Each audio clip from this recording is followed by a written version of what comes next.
ત્યારબાદનો મસ્ત મજાનો પ્રશ્ન છે, મીનામાટા રોગ થવા પાછળ કયું રસાયણ જવાબદાર છે? મર્ક્યુરી, લેડ, કેલેડિયમ કે બેરેલિયમ?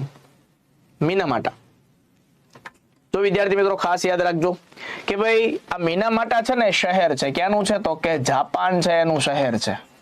હવે આની અંદર થયું હતું એવું કે ભાઈ ફેક્ટરીની અંદર છે એક ગંદુ પાણી આવી ગયું હતું કે જેની અંદર શું ભળી ગયું હતું? તો કે પારો છે ભરી ગયો હતો. પારો.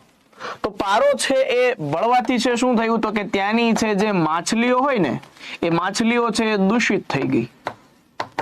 અને માછલીઓ જો દૂષિત થઈ ગઈ અને આ જે માછલીઓ છે એને બીજા લોકોએ ખાધી. હવે એને ખાવાથી માછલીઓ દૂષિત હતી એટલે એ લોકોને છે રોગ થયો. બરાબર, ચેતાતંત્રનો છે એ રોગ થયો. તો એને જે નામ આપવામાં આવ્યું મીનામાટા છે રોગ નામ આપવામાં આવ્યું. એટલે આપણો જવાબ શું આવે? પારો. પારાને છે એ શું કહે છે? તો કે મર્ક્યુરી છે એ કહે છે. શું કહે છે? મર્ક્યુરી છે એ કહે છે. અને આ જે લીડ એટલે શું થાય? તો કે શીશુ.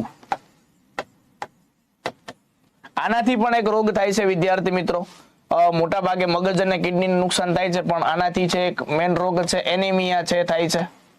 એનિમિયા એટલે શું થાય? તો કે લોહી છે એ ફીકું પડી જવું અથવા લોહી છે એને ઉડી જવું.